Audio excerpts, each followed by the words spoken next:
How's it going, YouTube Nation? I am Average Will, and welcome back to the channel.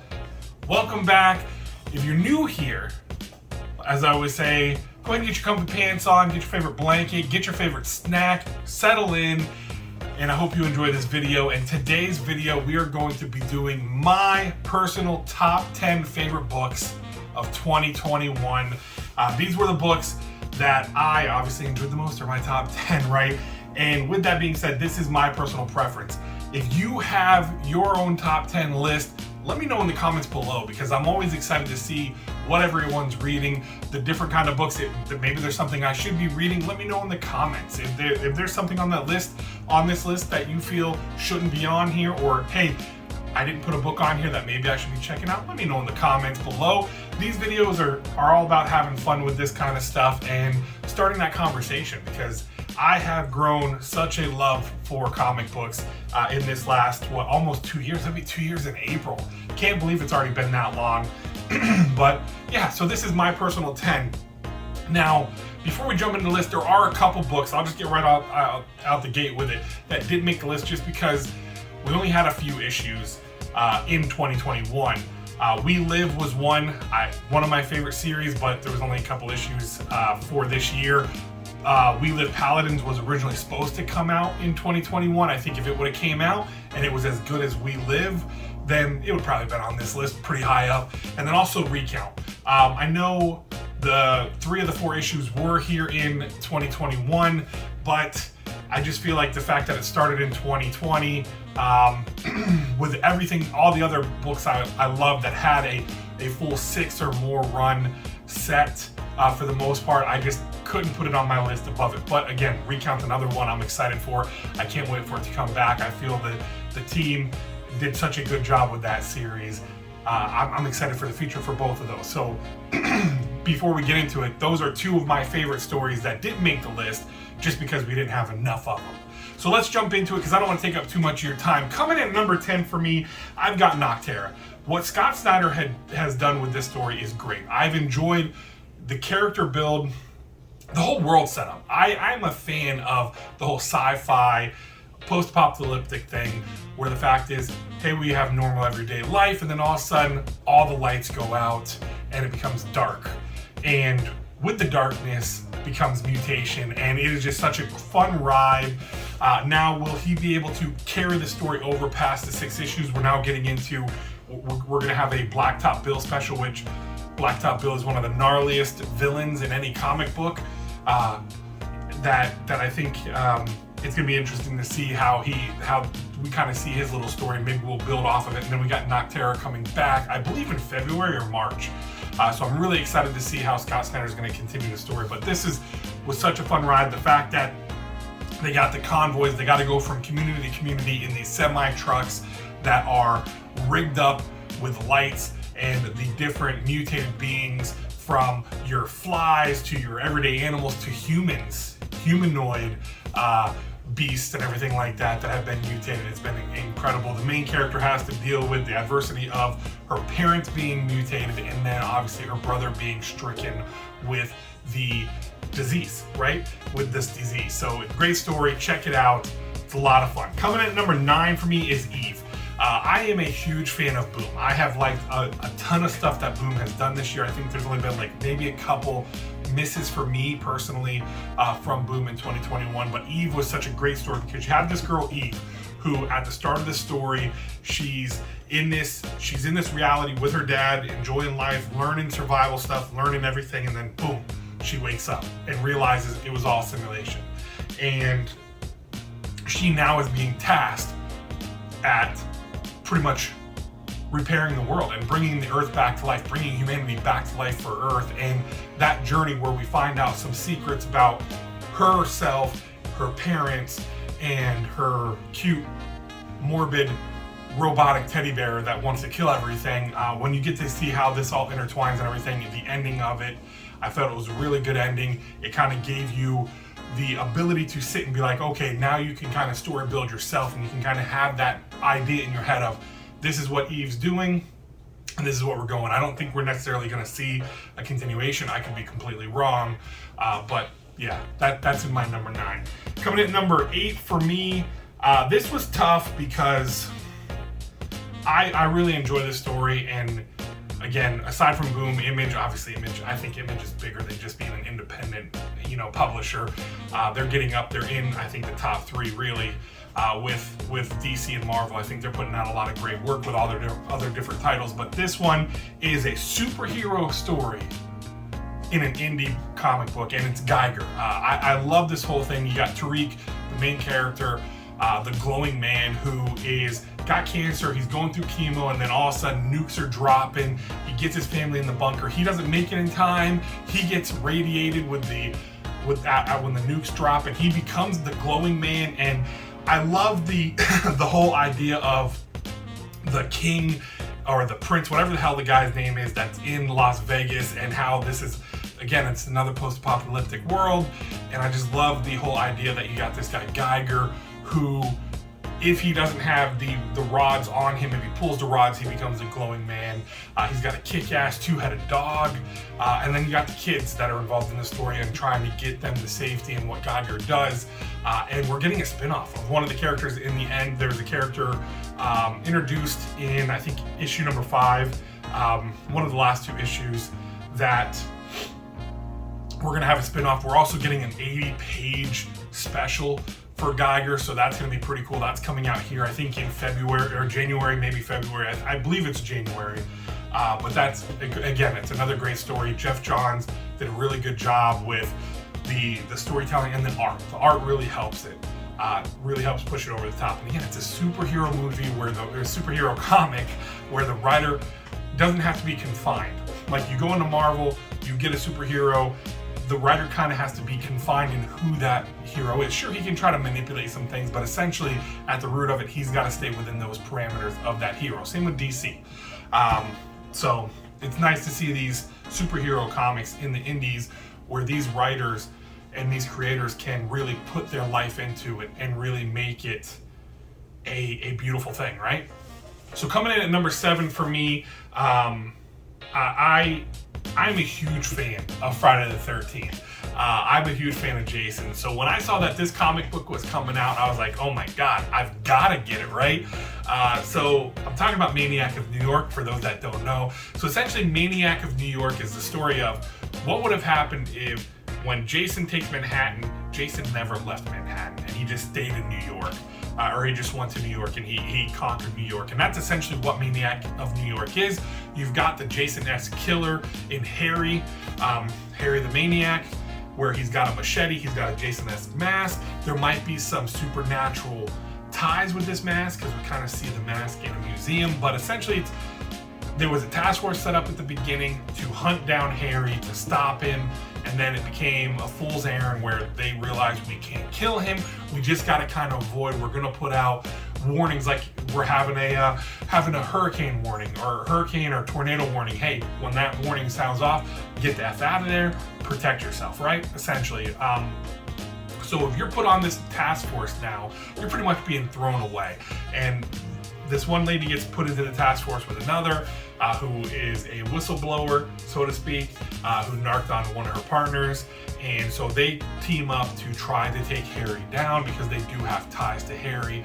And it is just a fun Friday the 13th-esque escapade through the subway where they save these kids. And now we're getting into another part with Maniac of New York, Bronx is Burning, which, man, I love this stuff.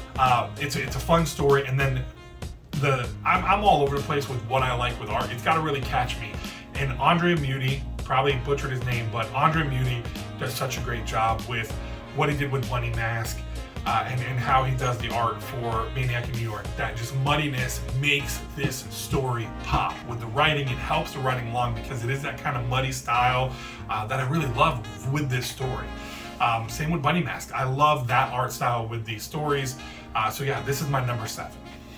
So then moving on to number 6 to cap out our back end here, we've got number 6 is Once and Future. I am a huge fan of King Arthur, Camelot, that whole thing with all of the Knights of the Round Table and everything. Well, what they've done here, Gillian has done here, I probably butchered his name, but what they've done here is they've taken that story, the King Arthur story, flipped it upside down on its head and made King Arthur evil. And it's great because you get Gilead, you're getting Guinevere, you're getting oh my God, they're all we get the Green Knight, which the whole Green Knight thing, I can't wait to see that come full circle.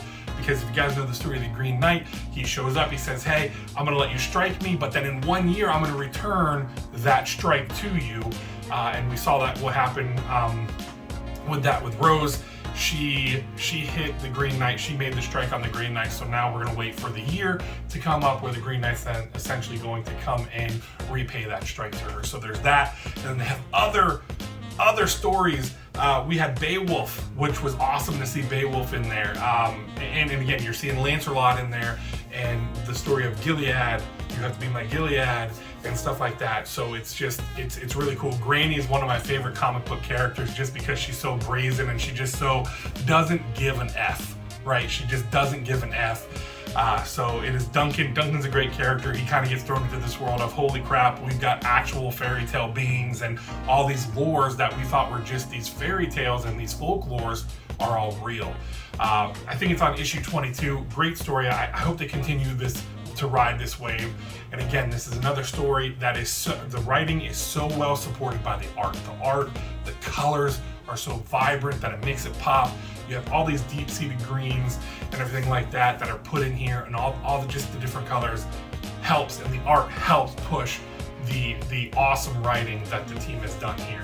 So now let's get into my top 5. Now, I'll tell you this, I will say before we get into top 5, for everyone that does this every year, and for the folks who does this every month where they pick out their favorite reads of the month, I tip my hat to you guys, because this was hard. This was very difficult to put together this top 10 list. I was kind of making a list of all the different comic books I really enjoyed, and I had such a long list that I had to start trimming stuff out. I'm like, okay, well this one, I really like, I had my handful, the ones that are gonna be here in the top 5 that I knew were gonna be up here just because of how great they are and how much love I have for them. But it's filling out that top 10 list. That's very difficult with the pull list I have. I am a huge indie whore. I love indie comics. Marvel, I have my handful of Marvel stuff. DC, I have a little bit of DC. But really it's that independent stuff. It's the stuff that the independent publishers put out that I just eat up, I gobble it up, and I love it. Keep feeding me it, because I can't get enough of it. So, that being said, let's get into the top 5. And at number 5, this is a story that I enjoyed more than I thought. This is another title from Boom. It is Proctor Valley Road, and this is kind of like that, I want to say Scooby-Doo meets Stranger Things kind of thing. I mean, I guess it's kind of that way, right? A little bit. But it's such a fun story. You got these 4 girls. They're I think it's set in the 70s, or I believe it's in the 70s, where they're just trying to scheme up things to make cash, to do what kids want to do. They want to get out, they want to do what they got to do. So they run into these boys at a festival and say, hey, you know what, pay us and we'll take you on a ghost hunting trip on Proctor Valley Road. Boys say, sure, why not? They go on the trip. Next thing you know, shit goes sideways. And it gets very interesting very fast. Next thing you know, the girls are being blamed for helping to get the boys dodge the draft, and then all of a sudden there's talk about the death of everything, and you kind of get this whole, which is awesome, the whole ghost thing and oh my god, the words, paranormal, there you go, that's the word I was looking for. Let me just grab that one there. Paranormal Activity stuff that's going on with Proctor Valley Road, her name is gonna fail me now, but the lady who is like the main ghost entity, and then just seeing all the different other ghost entities of the people that have perished due to Proctor Valley Road. And I love how it wraps up. You get a little bit of that love triangle with the 2 cousins who like the same boy, so they're kind of going at it and everything like that, and you have that little cousin rivalry there for a relationship and whatnot. So a great fun read. It's been optioned. It looks like it's going to be moving forward with the production company that's associated to the writers, so I'm excited for that. Again, I can't wait to see, like we see all this stuff with MCU, we're seeing some of the stuff with DC. I can't wait to see more and more. The Old Guard was great on Netflix. I enjoyed it. There's been some hit or misses with some of the stuff that has come out through like Netflix or other streaming services, but Invincible is a show that was amazing on Amazon. So I'm excited to see how they're going to take some of these stories that have been optioned and that actually are moving forward with a writing team and production company to see that actually come to fruition in the next couple of years, to see the stories we're reading in these comics coming out to the big screen or small screen, whichever one. I just want to see it made, right? All right, so let's jump into number 4. And with number 4, this is from one of my favorite writers, as well as one of my favorite cover artists. Scotty Young has blown me away with the fact that he can go with something like Strange Academy, where he's got that Marvel feel. He's got all these kids. He's using some of the Marvel characters that have been in the MCU, and then he comes into this story and he writes some dark stuff in this, and I enjoyed his Midwest stuff. So to see him come back to doing something like The Me You Love in the Dark, which, man, what a story. And I'll tell you, the artist name is failing me, and I should have done better and actually had notes here of who the artist was, who the letterer was, all that ink and all that fun stuff. But there's so many other YouTubers that do a better job. This is just my top 10, right? But I feel the art really helps push, because Scotty does such a great job with the writing. It's great writing, and then the art style and the art that's in it pushes it over the top, and just that's why it's here at number 4, because of how it all blends together, and the story is amazing. You've got Ro, who's a artist who had one successful gala.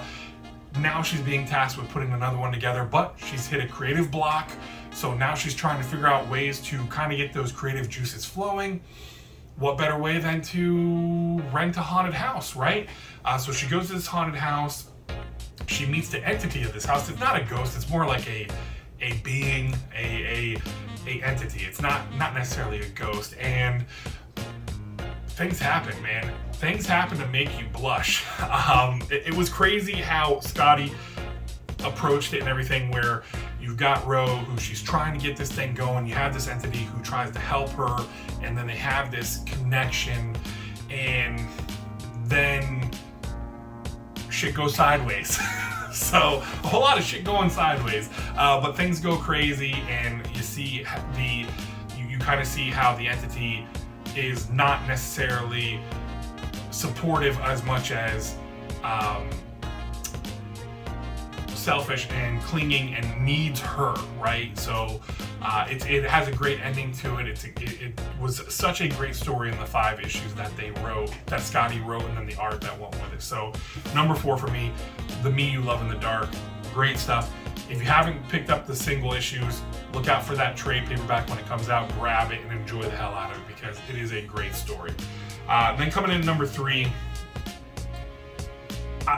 as I like with words, the way I like King Arthur and the Knights of the Round Table, Camelot, the old Camelot cartoon movie back in the day, I also love Robin Hood, the Men in Tights and stuff like that.